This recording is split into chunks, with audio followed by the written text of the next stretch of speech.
बिस्मिल्लाहिर्रहमानिर्रहीम। अस्सलाम वालेकुम नाज़रीन, प्रोग्राम में आपको खुशामद कहते हैं। बात करेंगे जी, आजकल एक इशू बहुत ज़्यादा हाईलाइट हुआ है। जैसे कि आप जानते हैं कि राना शमीम जो कि चीफ़ जज रहे हैं गिलगित बल्तिस्तान में, उससे पहले ज़ाहिर मुख्तलिफ मुस्लिम लीग नून के ओहदों में रहे हैं, और इसमें दूसरी राय नहीं है कि वो मुस्लिम लीग नून के साथ उनके यानी उनको उसके ताल्लुक़ को जोड़ना जो है वो मुश्किल नहीं रहा। अब तो बहुत ही क्लियर है। उनके साहबजादे ने तो सब कुछ कटा चटा खोल दिया। अब तो वो ख़ुद साहबजादा उनका कह रहा है कि मेरे पे भी यकीन नहीं कि मैं मीडिया को सब कुछ सच बता देता हूँ। लेकिन उनका मामला अब चल पड़ा है, बहुत सी चीज़ें होंगी, यानी बुरी तरह से वो एक्सपोज हो गए हैं कि उनका ताल्लुक़ मुस्लिम लीग नून से है। और इसमें दूसरी राय नहीं है, मुस्लिम लीग नून हो, पीपल्स पार्टी हो, PTI हो, हमारे यहाँ तरीक़ाकार ही गलत है कि जजेस जब लगाए जाते हैं तो उसमें अब PTI ने जो लगाए हैं तो इसका मतलब हरगिज़ नहीं है कि PTI ने कोई न्यूट्रल जजेस लगा दिए हैं या न्यूट्रल ऐसे लोग लगाए हैं। PTI ने भी उन्हीं लोगों को लगाया है जो उनके साथ उनके केसेस लड़ते रहे या उनके साथ मुख्तलिफ उहदों में रहे। तो इसलिए पीपल्स पार्टी भी ऐसे करती रही है, नून लीग भी ऐसे करती रही है। लेकिन जो दरख्वास्त अभी दी है राय मोहम्मद नवाज़ खल, एडवोकेट सुप्रीम कोर्ट, थोड़ा सा मैं इनके बैकग्राउंड के बारे में आपको बता दूं, क्योंकि ज़ाहिर है जब आप दोनों एंगल देखेंगे तो ज़रा आसानी हो जाएगी। इसमें कोई मसला नहीं कि मरे हुए को मारना बड़ा आसान होता है। तो ज़ाहिर है राना शमीम इस वक्त क्रिटिसिज्म में है। राना शमीम के ऊपर एक हर बंदा दूसरा बंदा जो है ना वो उनको तनकीद का निशाना बना रहा है। लेकिन क्योंकि पकड़े गए हैं, जो भी है उन्होंने काम किया है, वो अब ज़ाहिर है वो ये कह रहे हैं। दो तीन चीज़ें आपके अदालत में सामने आ गई। एक तो यह है कि जो अंसार अब्बासी साहब हैं, उन्होंने कहा जी कि मैंने तो मौक़िफ़ लिया था और उसके बाद पब्लिश किया था, लेकिन राना शमीम साहब कहते हैं कि मेरे मौक़िफ़ बाद में लिया इन्होंने मौक़िफ़, जबकि स्टोरी पहले लगा दी। फिर उन्होंने कहा जी ये तो जो मीडिया में घूम फिर रहा है ये एफिडेविट, वो तो है ही नहीं है, असल तो कहीं और है। लेकिन जो ओथ कमिश्नर हैं उन्होंने भी कह दिया कि नहीं ये असल है, जो पब्लिश हुआ है दी न्यूज़ में वही असल है। तो ये तो स्टोरी तो चल रही है। लेकिन राय मोहम्मद नवाज़ खल जो है वो उनका क्या मसला है? देखिए, कोई ना कोई तो इशू है ना। जहाँ पे धुआं है वहाँ पर आग तो रही है कहीं ना कहीं। तो 2016 में एक समरी मूव हुई थी, कश्मीर अफेयर्स के थ्रू हुई थी, और राय मोहम्मद नवाज़ खल का भी नाम था उसमें कि इनको भी जज लगाया जाए। तो जिस पर इनकी समरी जो है वो राना मोहम्मद शमीम ने जो है वो रिजेक्ट कर दी, और साथ इनके और दो बंदे थे जो शायद जिनको कहा जा रहा है कि वो शायद एडवाइज़र थे या जिनकी बातें सुनी गई और यानी राना शमीम ने रिजेक्ट कर दी।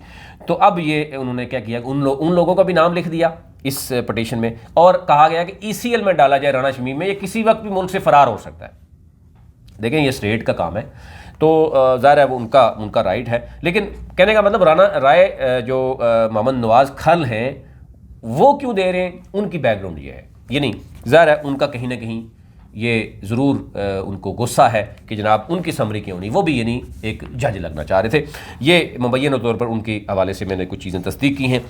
तो बैकग्राउंड आपको पता होना चाहिए कि राय मोहम्मद जो एप्लीकेशन दे रहे हैं उसका है चीज़ें उसमें कुछ ठीक है। यानी जो उन्होंने कहा जी, एक तो यह है कि जो पहले से मौजूद हैं, उन्होंने कहा जी मुझे भी इसका which the applicant has prayed for implementing the applicant as a party, the ground set application में kindly be read as integral part of this application.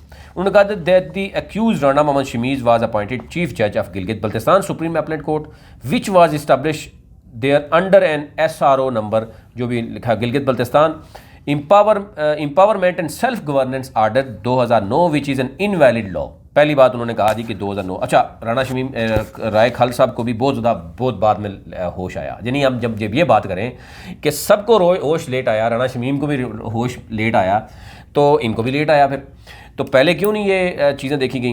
तो which is invalid law, he was appointed chief जज by the then prime minister Mr. Mian Nawaz Sharif. It is also pertinent to mention here that the summary which initiated wherein 3 names were forwarded: Rana Shamim, Sayyid Zafar Ali Shah, Mr. Khabar Akram Bhatti advocate. ये इसमें दूसरी राय ही नहीं है, ये तीनों बंदे मुस्लिम league नून के थे। और सैयद ज़फ़र अली शाह साहब को कौन नहीं जानता, हमारे कई दफ़ा शोज़ में भी आए थे, वो सेनेटर भी रहे हैं, वो इलेक्शन भी लड़े हैं नून लीग के थ्रू। फिर उन्होंने लेटर ऑन आपको बताया कि PTI को ज्वाइन कर लिया था, और जुल्फ़ी बुखारी साहब ने उनको, अभी बकौल उनके कि जुल्फ़ी बुखारी साहब ने उनको फंसा दिया था, अब बेचारे नहीं। लेकिन ये उन्होंने कहा कि तीनों बंदे जिनको समरियाँ गई तीनों नून लीग के थे।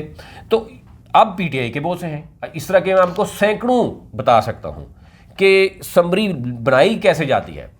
आपके जितने भी एडवोकेट जनरल्स लगे हैं, आपके सूबों में देख लें, आप जजेस देख लें, तकर्रियाँ अभी भी हो रही हैं, बहुत सी चीज़ें हैं। लेकिन डेफिनेटली अब ज़ाहिर तहरीक इंसाफ का मंशूर ये है कि जो पीपल्स पार्टी और नून लीग करती है हम नहीं करते, तो कुछ ना कुछ तो इनको ख्याल या लिहाज करना पड़ता है।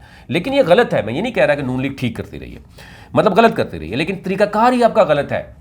आपके जजेस जब एक पॉलिटिकल पार्टी का यानी जो वर्कर रहा हो उसको आप जज उठा के लगाएंगे, तो उस पॉलिटिकल पार्टी को तो सेव कर लो। अब वो अपोजिशन सारी जो है ना उसको रगड़े लगाएगा, तो अब का इंसाफ कहाँ का हुआ? जज के लिए जो इंसाफ का तराजू है उसको मैं इनको कि मैं लिटरली मैं बताऊं, मैं बहुत से अल्लाह का शुक्र है हाई कोर्ट सुप्रीम कोर्ट में जाने का मौका मिलता है, बहुत से लोगों को पहले भी देखते थे कैसे थे, लेकिन ये लोग जज कहलाने के काबिल नहीं है। ये एक बहुत बड़ा माफिया है मुख्तलिफ तरीके। लेकिन अब दूसरा एंगल, इस सीट तक पहुंचने के लिए तरीकाकार क्या है? तो कुछ जजेस कहते हैं जनाब एंड को तो जस्टिफाई करना है ना, मीन्स को छोड़ दें, मीन्स जिस तरह मर्जी हम आए हैं, लेकिन क्योंकि एंड ही यहाँ पे ऐसा ही है पाकिस्तान में कि आपने इस सीट तक पहुंचना है ना, पैसा दे के आए, किसी की कंधे पे चढ़ के आए, किसी के साथ जो मर्जी करके आए, यहाँ पर पहुंचे तो फिर हाँ, फिर जज आप बन गए तो फिर आपको कम अज़ कम अपना यानी जज की तरह फैसले करने चाहिए। लेकिन कुछ इसमें बिल्कुल ऐसे लोग रहे हैं, कभी मौका मिलेगा तो उस पर बात करेंगे। लेकिन that the said Rana Mohammad Shamim was. Capital one TV की वीडियोस देखने के लिए आज ही चैनल सब्सक्राइब कीजिए, बेल आइकन को जरूर क्लिक कीजिए, हमारा फेसबुक पेज लाइक और फॉलो कीजिए ताकि हमारी हर नई वीडियो बर वक्त आप तक पहुंच सके। शुक्रिया। Office period of Muslim League Noon in Sindh as well as Sayyid Zalfar Ali Shah advocates and Khawar Akram Bhatti advocates were and are the active workers of PMLN। ये उन्होंने कहा, उस वक्त कहा था, अब ये नहीं है। उसके बाद कहा गया राणा शमीम इन अक्टूबर 99 aeroplane hijacking case of General Musharraf, then the chief of army staff, the said Rana Muhammad Shamim was one of the consuls of that very case of certain accused Rana Maqbool and the ex IG police Sindh mister Saeed Mehdi. मैंने आपको ये पहले ही बता दिया था कि जब ये चीज़ थी, जो एक्स IG थे, और आपको पता है कि जरदारी साहब की जो ज़बान काटने का मामला था उसमें भी कुछ चीज़ें थी, तो IG उस वक्त जो साबिक थे, ये नून लीग का मामला था और उसके बाद नून लीग ने उनको नवाजा। ये दूसरी बात नहीं है, लेकिन जो भी बंदा वो कर रहा है, कहीं ना कहीं राय साहब की भी अपने कहीं ना कहीं मामलात हैं कि जिसकी वजह से वो कर रहे हैं। लेकिन ये मैं कह रहा हूँ राय साहब को बहुत पहले बता देना चाहिए था, जब उनकी समरी रिजेक्ट हुई थी उसी वक्त गुस्सा निकाल देते कि भाई मुझे क्यों नहीं लगाया जा रहा, कि आपको तो लग रहे हैं। लेकिन क्योंकि ज़रा मौका आने में सारे फिर शेर हो जाते हैं, जब एक बंदा गिर जाता है ना, पीछे से सारे फिर उसको लगाते हैं जनाब।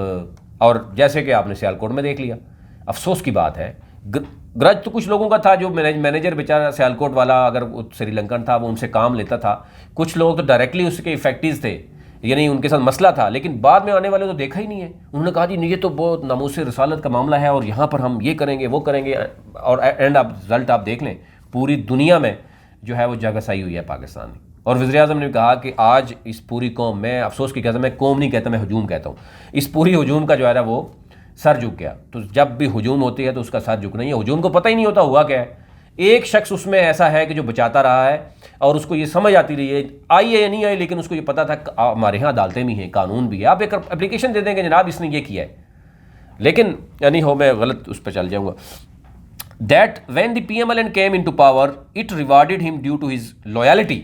First of all he was appointed as a chairman press council of Pakistan and thereafter notification जो भी है GB काउंसिल डेटेड, उसके बाद उनको गिलगित बल्तिस्तान का भी चीफ अपॉइंट कर दिया। अच्छा, एज अ चीफ जज the whole of legal fraternity has protested and demanded remand all the most 1 year on strike। इसमें कोई शक नहीं कि ज़रा वहाँ पर ये होता रहा। जो supreme appellate court bar association in 2015 has filed a constitution petition in the Supreme Court of Pakistan which, और अभी तक वो चल रहा है। मतलब मसला ये है कि हमारे यहाँ अगर हमारे जजेस भी अगर देख लें कि 12 लाख केसेस पेंडिंग है, तो मेरे ख्याल से अगर 140 में से 126वां 32वां नंबर हो तो फिर ज़रा हमें अपने यानी गर्दन वो क्या कहते हैं झांकना तो होगा हमें अपने गिरेबान में भी कि मामला है क्या हमारा। एनी हो, आगे चलते हैं। जनाब उन्होंने कहा that in year 2007-8 Rana Shamim was appointed as additional जज ऑफ सिंध हाई कोर्ट। अच्छा, उनको ये कहा गया था कि जनाब ये करप्ट है, उनको निकाल दिया गया, उनको कहा गया कि आपने जज का नाम इस्तेमाल नहीं करना राणा शमीम को। ओ हुआ है, मैं ये नहीं कह रहा कि नहीं हुआ, लेकिन अब सारा चीज़ें याद आई। That after his retirement he was using the name of Justice with his name of, whereas he has always used the word Mr. Justice with his name, whereas the Sindh High Court in order has restrained him to use the word। Sindh high court ने रोक दिया था that the word in spite of that he used the same in his CVs for appointment of chairman press council of Pakistan, फिर chief जज बन गए। तो ये राय खालिद साहब को बहुत लेट याद आ गया। अगर ये पहले याद आ जाता, यानी जब सिंध हाईकोर्ट ने कहा था, तो ये प्रेस काउंसिल ऑफ पाकिस्तान के भी नहीं बन सकते थे और चीफ जज नहीं बन सकते थे। लेकिन खैर साहब मेरी तरह है, उनको बाद में किसी ने लिख के दे दिया होगा कि सर अब ये मामला हुआ है, आपकी अगर समरी रिजेक्ट किया तब नहीं छोड़ेंगे, इसको एक दफ़ा पकड़ा जाने दें, उसके बाद हम नहीं छोड़ेंगे। तो राय साहब ने अपना काम किया। अच्छा, 31/8/2018 a meeting of Gilgit Baltistan bar council was held headed by the vice chairman Gilgit Baltistan bar council in which all the leadership of the Gilgit Baltistan bar council was present and they passed the resolution against Rana Mohammad Shamim who retired on 30/8/2018। In this resolution, various serious allegations regarding illegal appointments, corruption practices, use of funds, which was for the construction of residence of chief judge and judges on other, यानी लंबा उन्होंने लिख दिया कि जनाब ये सारा कुछ है, और कुछ 2-4 नाम भी उन्होंने लिख दिए। अब वो लोग सर्व कर रहे हैं तो उनका भी नाम जिक्र उन्होंने बीच में किया और कहा जी ECL में नाम डाले दें।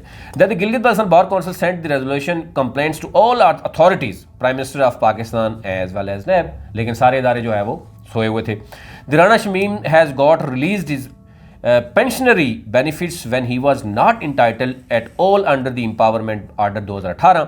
ये कहा गया कि and all his pension amount which is 6 तकरीबन करोड़ बनती है 47 lakh and 7,50,000 monthly, on which district bar association Gilgit has passed resolution and copy of the same was sent to the Prime Minister of Pakistan, Chief Justice of Pakistan and NAB aforesaid resolution complaint is attached with the। ठीक है जी, सारा कुछ हो गया। नैब ने भी इस पर कुछ नहीं किया, यानी चीफ ने भी कुछ नहीं किया। फिर उसके बाद उन्होंने कहा जी कि अब मैं ये बता रहा हूँ इनकी प्रे क्या है, ज़रा सुन लें क्योंकि बहुत लंबा है। उन्होंने कहा जी इलीगल अपॉइंटमेंट है as well as embezzlement of public money, making the huge properties in Islamabad, Lahore, Arifwala उन्होंने बहुत बड़ी प्रॉपर्टी बनाई है। It is also pertinent to mention here that Rana Mohammad Shamim having greatest passport and is in possession of valid visa, तो वो किसी वक्त भी मुल्क से फ़रार हो सकता है। कहने का मतलब anywhere to frustrate the contempt proceeding क्या कहते हैं नैब इंक्वायरीज, उन्होंने कहा जी भाग जाएंगे।